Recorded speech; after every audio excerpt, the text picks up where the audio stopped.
Greetings, everybody. Brother Dan Goodwin here. This is the God's Final Jubilee program. We are glad to have you again today. I've got again with me Brother Bill Grady, William P, as we call him. And if you didn't see our program before this one, be sure to go to back to the YouTube channel and find the last program we did, because we're not going to rehash some of the things we talked about. But we're with Brother Bill Grady here. And we're talking about his book, Holy Ground, and understanding the history of the state of Israel. This is an unbelievable book. It's very interesting. Got things in there you've never knew and never heard about. Brother Grady has spent, I think, thousands of hours. 6 years he's been writing the book. And but we're going to talk about this book on the program today. Make sure, if you haven't, subscribe to the channel, and you'll get an alert every time that we come on. And again, if you didn't hear our first program with Brother William here, you should be able to see it there on my channel, and to go back and listen. We had a wonderful interview and some great things that we talked about. So as you know, as I said on the last program, I went to college, and way back in the 80s, early 90s, and Brother Grady was one of those men that influenced my life. So I know he's a little older than me. So I know I got the white hair, but I tell people it comes in a can. It's called Grecian Gray Formula. You have more hair than I have. And I do have more hair. I don't know about a lot, but anyway, we're going to jump right into it here. And we're going to talk about some things that are in this book. Because I believe this, I believe that the time is short. I really do. I believe we're at the end of this thing. I believe the Lord's coming soon and going to take us out of here. See, the church is grafted in. God grafted, we've been grafted in. But one of these days, God's going to remove us, and he's going to once again deal with that nation of Israel. So I think it's important that we learn some things about Israel. And as we talked about in the last program, it just seems, Brother Grady, there's more and more people turning on Israel. It just seems like the whole world's against them again. They're turning on Israel from the Independent Baptist Church pews as well. That's right. And my brethren, even the Independent Baptists, the Protestants, the Lutherans, the Methodists, I mean, they're all becoming what we call anti-Semitic. This preterism, we're not going to get into that again, but we talked about that in the last program.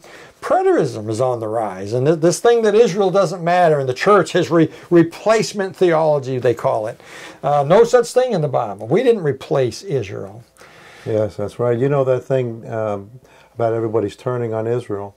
When you look at the difference between the Philadelphia church age in Revelation and the Laodicea church age, in Philadelphia, it's the Lord inside the church sending the church out through the open door. Right. And then in the Laodicean age, he's outside and the church is inside and the door is closed and he's knocking. Put out of his own church. But there's a unique nugget in there that I used in my introduction. I just thought of it. You know, in Philadelphia church age, the Lord says, I open a door and no man can shut it. So he can do what he wants. But in Laodicea, it appears like he can't get in. If any man hears my voice and open, he can knock the door down, but he's not a Calvinist. That's right. But if any man hears my voice and opens the door, I'll come in. But in Philadelphia, it appeared he could come and go as he wanted to. And the most unique little nugget that's sitting in there is in the Philadelphia letter. And of course, the Philadelphia, if you're not familiar with this, the Philadelphia church age from the 1611 up to the beginning of the 20th century. And the Laodicean age is the 20th century, the lukewarm age that makes God sick, increased with much goods. And those are periods of church history depicted by those 7 church ages. But that Philadelphia, brotherly love, Laodicea means rights of the people. Philadelphia, brotherly love.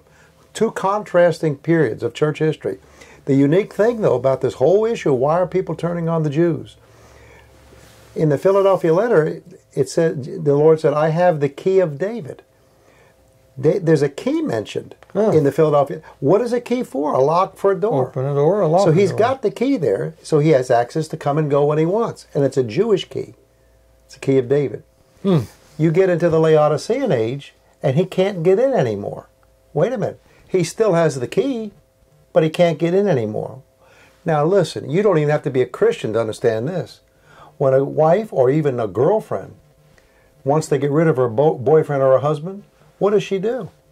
She changes the lock. Changes the lock. That's what's happened. And that lock, that Jewish key, doesn't no longer work. And so the bride of Christ, the apostate majority of saved people tonight, have put the Lord out. They put him out. He's locked out of his own church. Yeah. But the key that he has is a Jewish key. Yeah. You kick the Jewish Messiah out of your life, it won't be long before his people are going to be the target. Yeah. And that's the growth of anti-Semitism in our country and in our churches. You got my wheels turning. So many things that come to my mind. In my books, I teach that same thing about the 7 churches. I believe they're literal. I believe they're also figurative. But I believe they're also prophetic of the entire church age. Everything comes in. Do you know where I got that? Where? From your class. Oh, way back in the 80s. That's where I got it. I still believe it. And yeah, I'm glad. And I talk about that in the book. But something else I got, you may have seen this before, maybe you haven't, I don't know, but the Philadelphia church, that door, the open door, what does he say? He says, because thou hast kept my word. That's the church that kept his word. Yeah. Now, the Laodicean age church, where's the word of God? People now put more stock in dreams and visions than they do the word of God. That's stalk. Going back to the principle that Judaism is the stalk on which the rose of Christianity bloomed. So Philadelphia, you know, the great church age with the King Jacob Bible. King Jacob, 12 letters in Philadelphia. That's the number of the Jew, right? Yeah. And the whole American Revolution was won by Haim Salmon, the Jewish banker he's buried in Philadelphia tonight. And he's the guy who financed the revolution. $600,000. That most of us have never heard of. Down on Wacker Drive in Chicago, there's a big statue of Hamilton on one side of Washington and Haim Salmon on the other side of George Washington. This guy's in the book. Yeah, he's in the book. Yeah. He's called America's banker.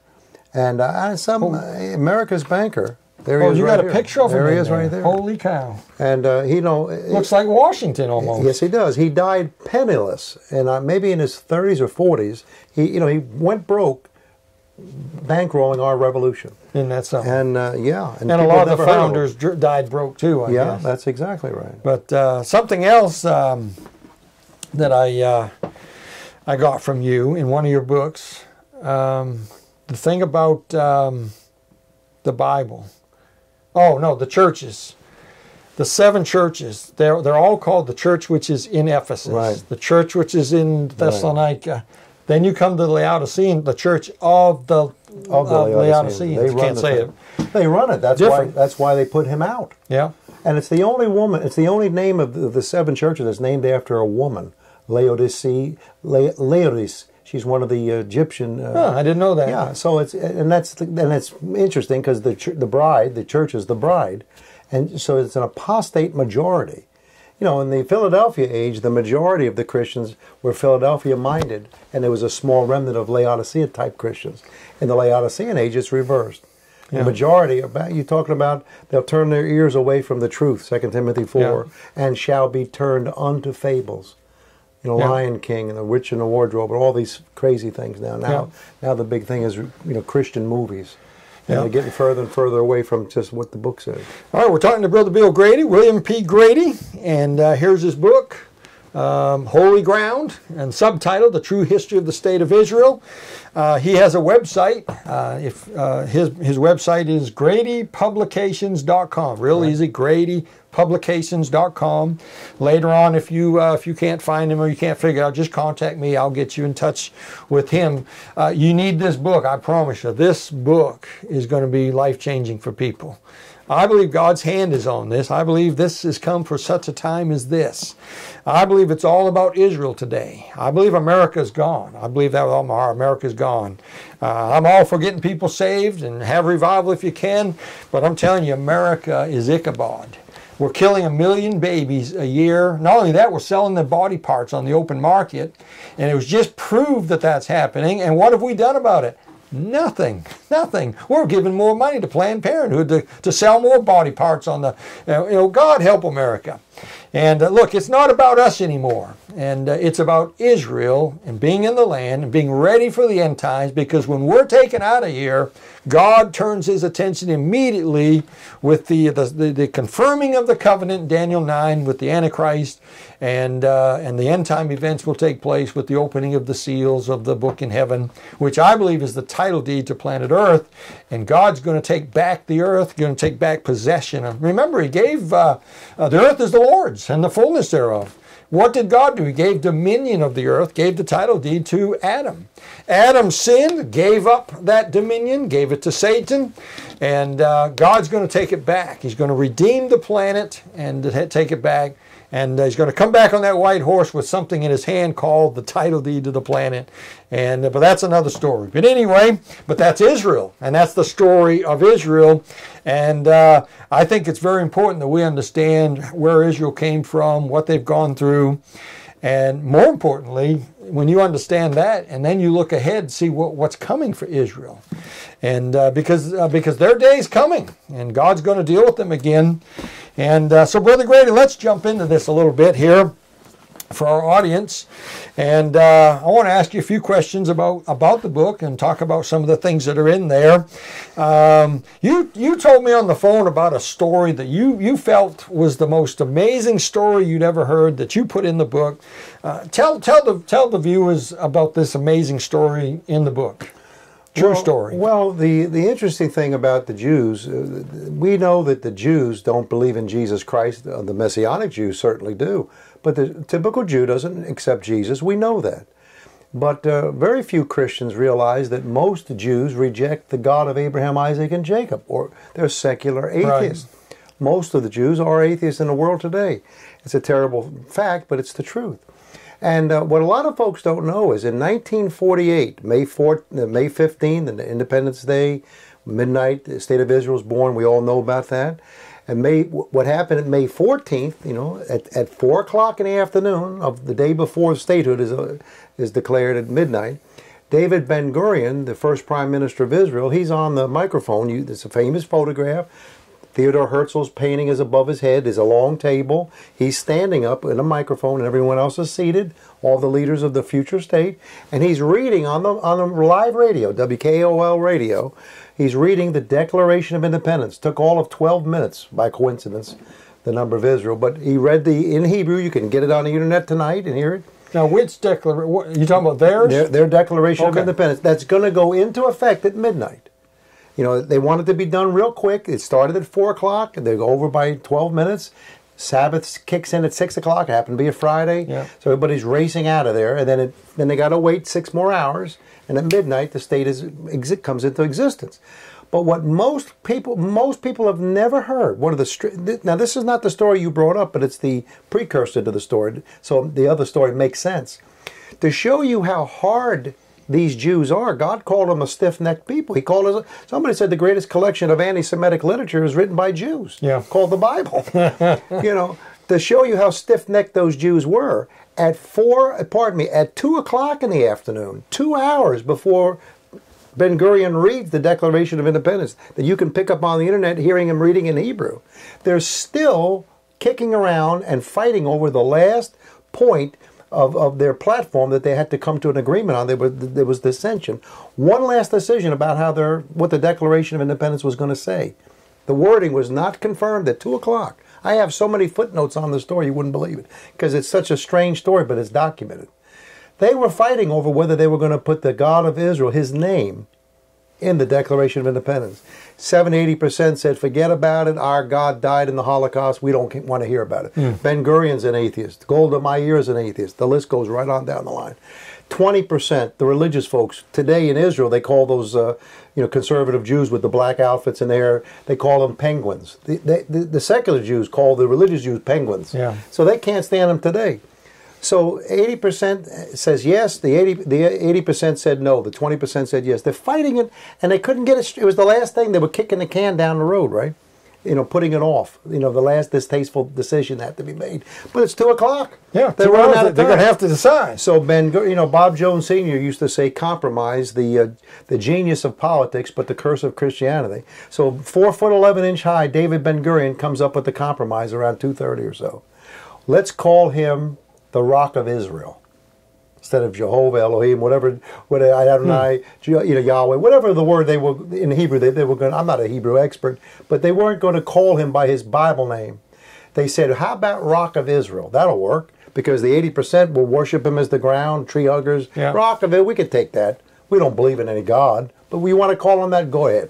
It's just not a personal name.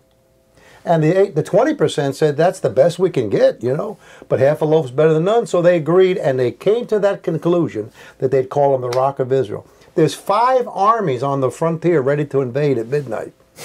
And they still won't put God. But all that to say this. You know, Romans, Paul said, all Israel shall be saved. And the great truth is that God was going to save those crazy people, whether they wanted him to save them or not. He's going to bring them through that war and get them to the land, whether they wanted to be saved or not.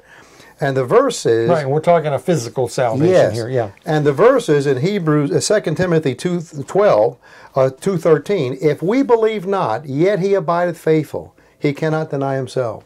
So all through the history of that Jew, leading up to independence, and especially the section after independence, the second division of my book, you know, survival through statehood, over and over and over, God delivered that Jew and God the Father, you know, to us. But they don't even believe in God the Father anymore. He's delivering them one time after another. And most of the Christians, you know, they get pretty ramped up about these supernatural stories, you know, supposed, you know, angels showing up smashing tanks. You see that stuff all over the place. That's interesting. Can you verify it? Most of the time you can't verify that stuff, but it's okay. But there are so many bigger miracles. And the biggest miracle of all is the thing that you're asking me about. Next month in June, you have the 50th anniversary of the capture of Jerusalem in the Six-Day War. Yes. Now, here's the beautiful story. To me, it's the gem of the whole book. Okay? Israel attacked Egypt on June 5th. You know, preemptive strike, knocked out 90% of their air force in just an hour. We've heard about that. But what Christians don't know is that I think it was May 26th. I'm pretty certain of the date, but it's in the book. I think it's May 26th.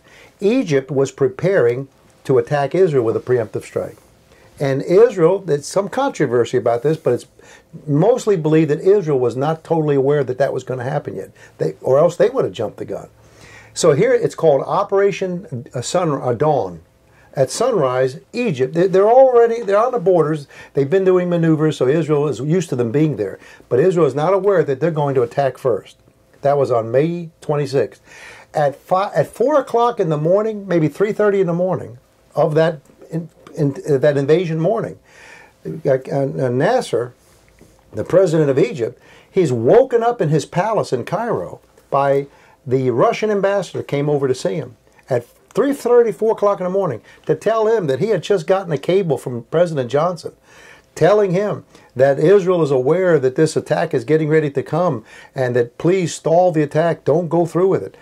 And some folks think it was a spoof from Israel doing this, not really believing an attack was coming, just to be able to have justification for their own attack later on sometime. There's a lot of controversy about it. But the key thing is that knock on the door at 3:30 in the morning, which is all documented. The Abba Eben's a big book, 500 pages. This is a documented story. Nasser got so spooked, he called off the invasion at 5:30 in the morning, Operation Dawn. The last You're talking about the Egyptians. The Egyptian invasion. They called off the invasion. The next day, Israel not being so much aware that Egypt was even ready to strike them, just knowing that things are going to blow sooner or later, May 27th, the next day, Prime Minister Eskrol is dealing with his war cabinet. And they're getting ready to launch a preemptive strike. And the Hawks were in the ascendancy. They were getting ready to do it. It might have been the next day, May 27th, 28th, and they were going to start the war. But then Johnson sent another cable to Israel, begging them, hold off, don't start the war. Political maneuvers are on the way, blah, blah, blah. They're going to send a big flotilla of United Nations ships, down through the canal, into the Straits of Tiran to try to, just force an issue, with a bunch of international vessels. It never came to pass, but that's what he was arguing. Please give us more time. At the last minute, Eskrol and the War Cabinet decide we won't invade Israel. Now, we won't invade Egypt. 2 back-to-back invasions were stalled at the 11th hour without the other party even knowing what was going on. What does that have to do with anything? Because at that point, the only committed belligerents that were going to attack Israel were Egypt and Syria. That's all it was. The very day that Israel called off its invasion, May 27th, I think it is, King Hussein in Jordan jumped in his private plane, strapped his .357 Magnum pistol on his hip, and flew to Cairo and had an immediate audience with Nasser.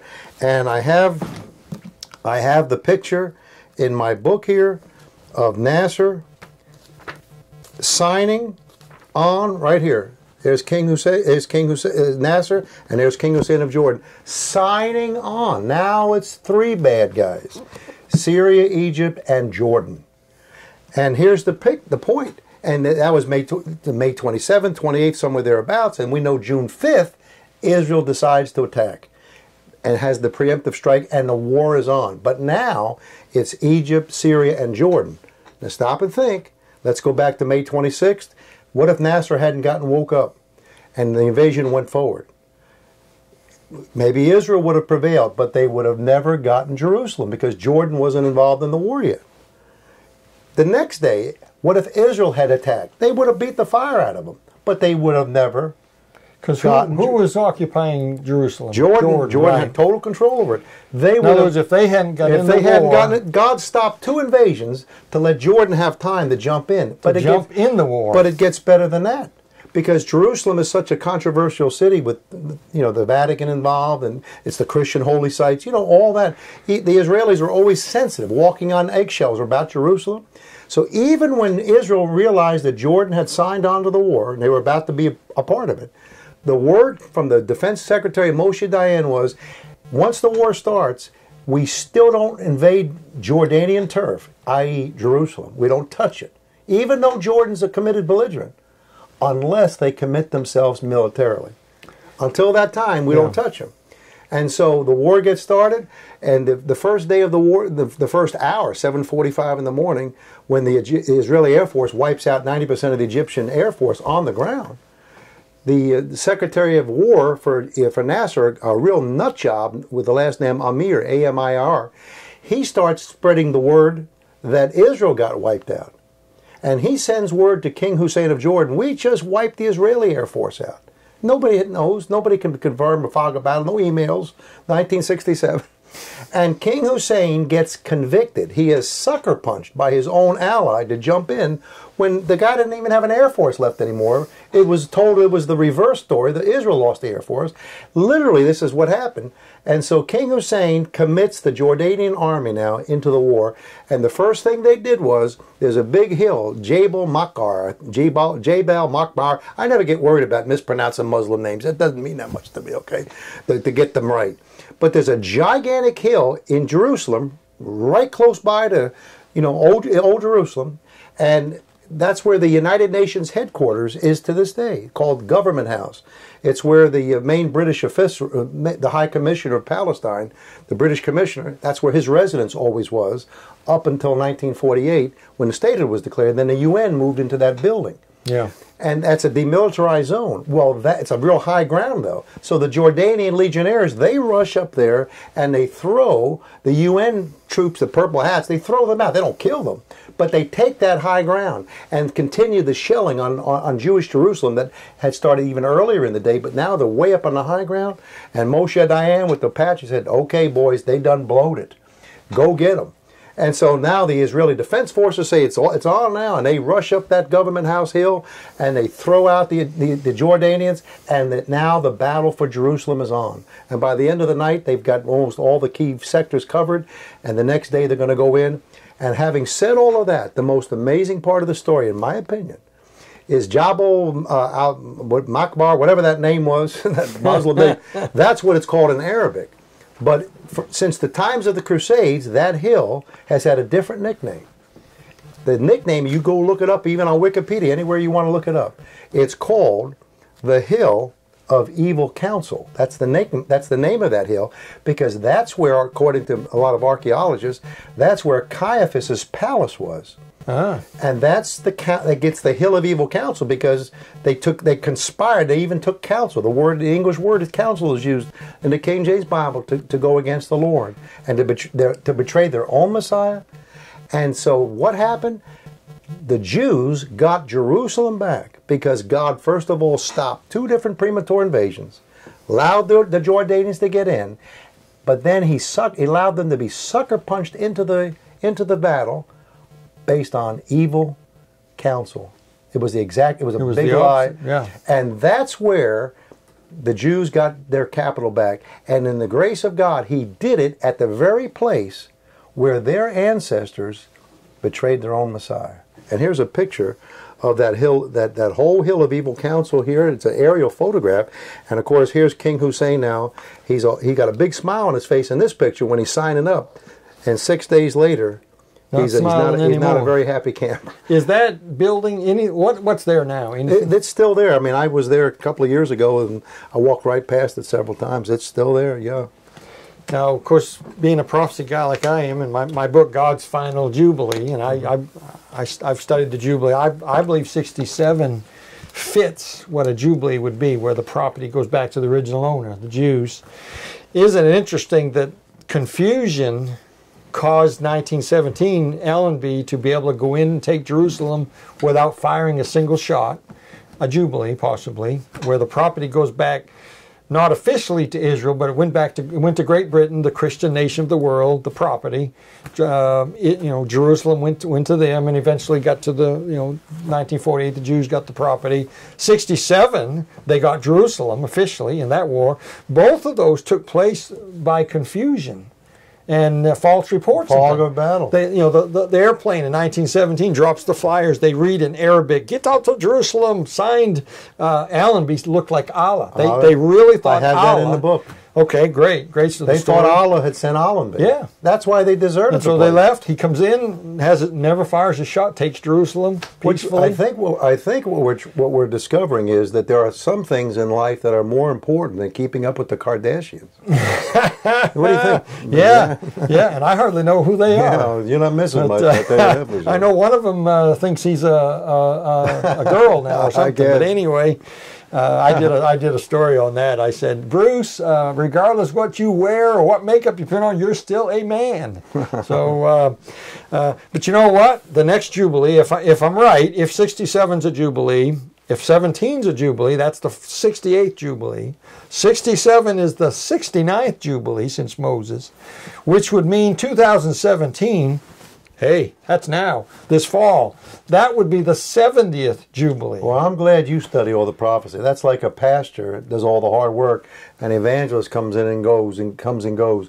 I'm the history guy. I don't have to go. Well, that's why I told you on the phone that your book is more pertinent right now than you. I don't even know if you realize how. I hope so. It's up to these people out here. I said on the other broadcast, it took me 18,000 hours to write this, plus a heart attack and type 2 diabetes and 2 lost brother-in-laws, and the list could go on and on and on and on. My first printing's $32,000 out of my pocket. So there's a lot of work been done for the body of Christ. And I got news for you. I've seen your van outside with all them books. He's got more problems coming, folks. His van's sitting on the ground. Well, the other video we mentioned, we had 5,000 books show up this week, Wednesday, the first printing, and went to the post office that afternoon. And I was in there 2 hours, and the receipt they gave me at the post office stretched for 8 feet. 8 feet. And I 8 saw inches. a picture of it. And it was a $1,200 bill just for the first shipment of books that are orders that are coming in. And the book, really, GradyPublications.com. You can get the copy through our PayPal account. But the books are selling like crazy, and it's God. You work 6 years on a book, you give your heart to God, you work as hard as you can. He'll always bless that, whether it's Dan or anyone. Bless you out there. Now listen to this. 1917, confusion brought about the transfer of Jerusalem to the Christian nation of the world. 1967, the confusion that I didn't know about that you just told us, it's in the book, brought about the occupying of Jerusalem back to Israel after 2,500 years. And then, now I realize they were in Jerusalem when Jesus is there, but they didn't own it. Rome owned it. They were under Roman law. Now, 2017, let's say that's the 70th Jubilee, and the Lord's coming back. The rapture is going to bring about a lot of confusion. You better buy these books quick, maybe. The rapture could bring a lot of confusion, and again, something's going to happen in Jerusalem. The covenant will be confirmed. You want to hear something really interesting about 1917?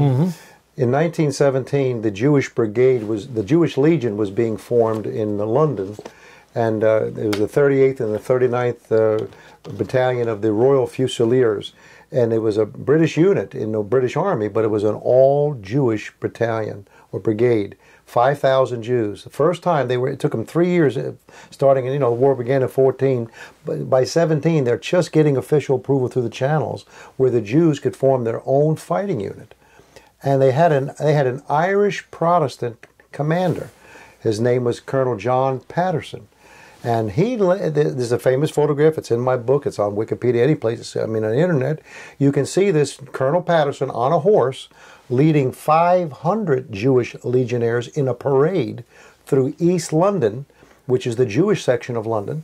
They're all marching. They're British soldiers, but they're Jews, exclusively Jewish outfit. And they're marching to their disembarkment point. They shipped off to Palestine, to the Middle Eastern theater, and they got there in 1918, and they only got in there by the end of the war, in August. They were in what they call the Megiddo campaign, of all things. And Allenby was using them as a diversion and on his flank, and there's all kind of information in my book, but I'm going somewhere with this story. And bottom line is they were involved, and they fought valiantly, and they distinguished themselves in the capture of Damascus, which ended the Middle Eastern theater of the war in August, and the war ends in November. But that's the nucleus of the Israeli Defense Forces. It's the first time the Israelis were fighting together as a military unit, and that becomes the Israeli Defense Force. But the most interesting part about that whole story, again, I hate to make it sound like every other page is a story, but that's about the way it is. That's what 18,000 hours will dig up, things that will bless the people of God. There's not hardly any Christians know anything about the story I just told you. Right. But everybody's familiar with the Ghost in the Darkness. Not that we're big Hollywood movie fans, but everyone knows the film The Ghost in the Darkness, that British officer kills those two man-eating lions and that were eating the African laborers when the British government was trying to build a railroad in East Africa. 130 Africans disappeared over the course of several weeks and months till they realized there were lions killing them.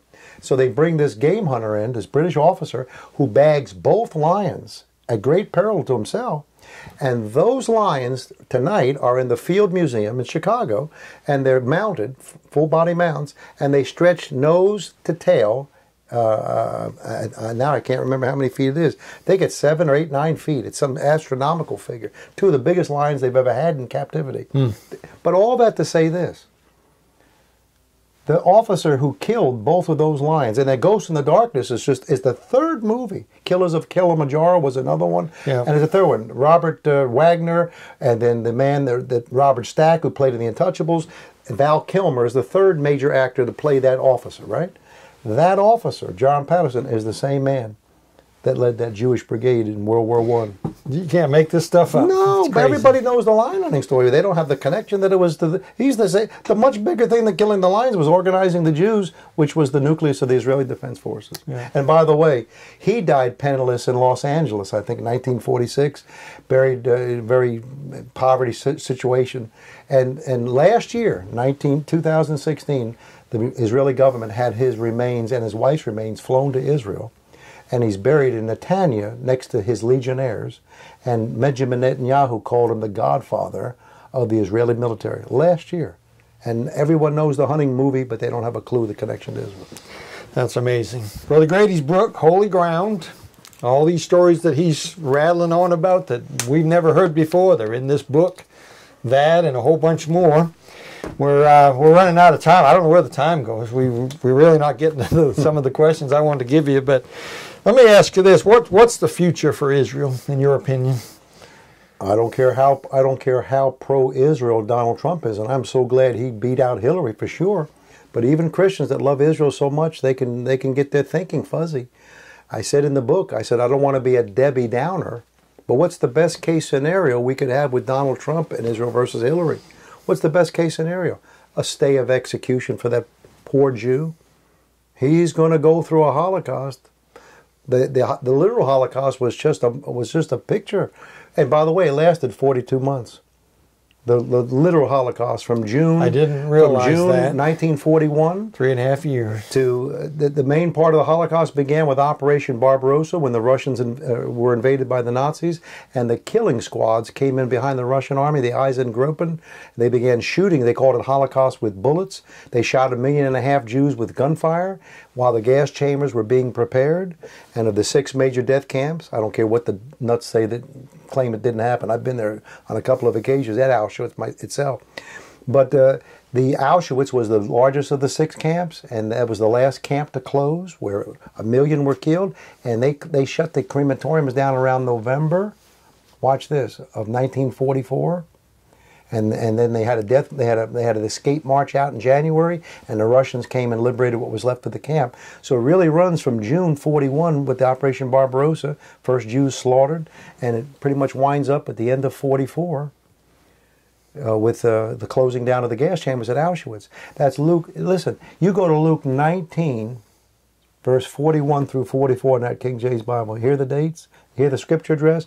Luke 1941 through 44. Yeah.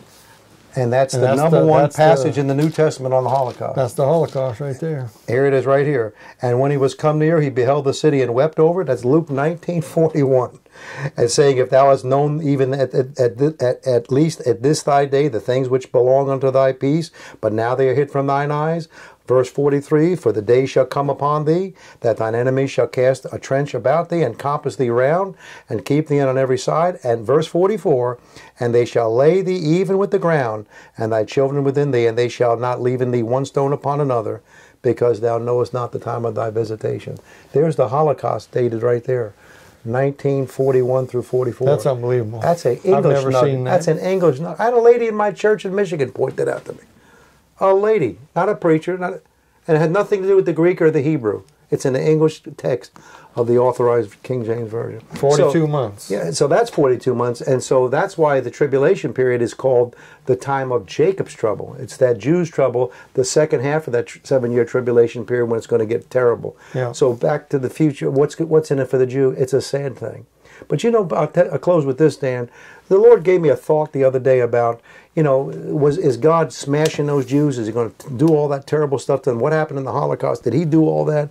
And it's hard for us to, you know, wrap our minds around those thoughts. But you know, in the book of Hosea, it's pictures that Israel walks away from her husband. God gives her the bill of divorcement she's showing she wants because she's with other lovers. So what happens in any marital relationship when the wife breaks off the relationship and there's a severance, a divorce? That husband can no longer care for her the way he wants to care for her. Yes? And who wants to destroy that people? Satan. Mm-hmm. And she has broken away from her husband. They're going to be brought back together, thank the Lord. Yeah. But in the meantime, so much of the terrible stuff that has happened to that Jew is not so much God doing that as the devil doing it and God being pushed out of the picture. And he can't do what he wants to do because he won't force himself in the situation. It's another perspective of how God is not so much doing it as the Jew is doing it to himself. So what does the future hold? That's why the Bible says, pray for the peace of Jerusalem. They shall prosper the love thee. Praying for Jerusalem means you pray, even so come, Lord Jesus. And yeah, we're going to have to carry a burden for that Jew. He's the enemy of the gospel, but he's beloved for the Father's sake. So we watch him. You know, most Christians get mad at the Jews because if they point to the neocons and the war and their IRAs going down and their house equity going down. It's nasty, selfish Christians worried about their money. If you forget about your own self and you think about that poor Jew being lost without the Lord, and you know, who cares what it cost you? They're enemies of the gospel, but they're beloved for the Father's sake. Yeah. So we got to wait it out and watch what God's going to do. It's going to be rough. All right, folks, this is the God's Final Jubilee program, GodsFinalJubilee.com Ministries, and we got Brother William Grady with us with his brand new book that you need to check out. I'm serious. You need to go to his website, GradyPublications.com, and check out the book and get you one. Maybe buy a couple. Get one for your pastor. Get one. Listen, I promise you, most of you out there, you never heard any of these stories before. And that's just a scrape in the bottom of the barrel. I mean, this thing's filled with that stuff. And Dan, do you know where the largest Elvis Presley statue in the world is tonight? the largest 16-foot-high bronze statue of Elvis 1 mile outside of Jerusalem. And they also got a 9/11 thing over there. They outdo us on everything. The New York Times has an article, footnote, Elvis's great-great-great-grandmother was Jewish. You know, Elvis.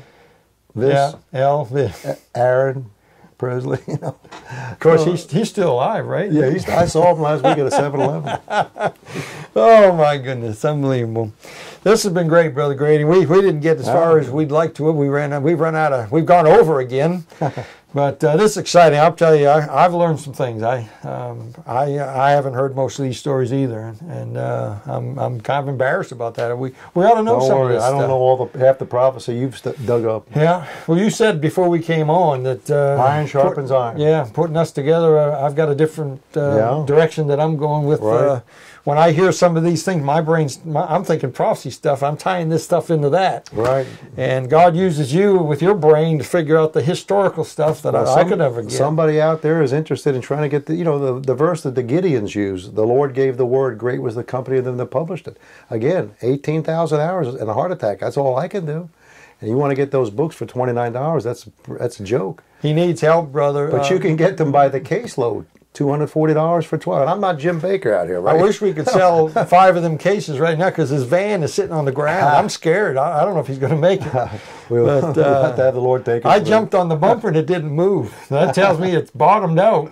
And, that's a lot of orders we're delivering. Pray for Brother Grady. You know what? The devil's not going to be interested in this getting out there. So pray for Brother Grady here, and that God will use him and keep him safe. We've all got a job to do. I know what God's called me to do, and he knows what God's called him to do. And for the moment, God's kind of tied these two things together. God's got something for them to do. Yeah, God's got something for all of us. And so go to his website, GradyPublications.com. Check out the book and order one if you can.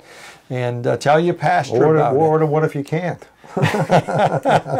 Tell your pastor about it. Tell your friends. Hey, share the video. Share the YouTube video with your friends out there. Dan, yeah, that's right, Brother Dan. I have a thing. Oh, it's in my other pants. When I preach anymore, and even having these kind of events, I have to have my nitroglycerin. I had 95% of my widowmaker artery jammed shut, and the Lord saved my life last year using an Indian doctor, a lady doctor from India. You get into what we're dealing with, Satan come after you with nobody's business. Yeah. And so this is real to us. Yeah. No, we're ready to go. We're ready to go. Brother Grady's ready to go. We just we want to go when God's ready for us, and I believe this is important stuff. Brother Grady, thanks so much for coming on. God bless you, and, man. Thank folks, you. Share this YouTube video with your friends out there. That's the only way we're going to get this out. And make sure if you haven't subscribed to the page, and share it with others. And God bless you. We'll see you next time.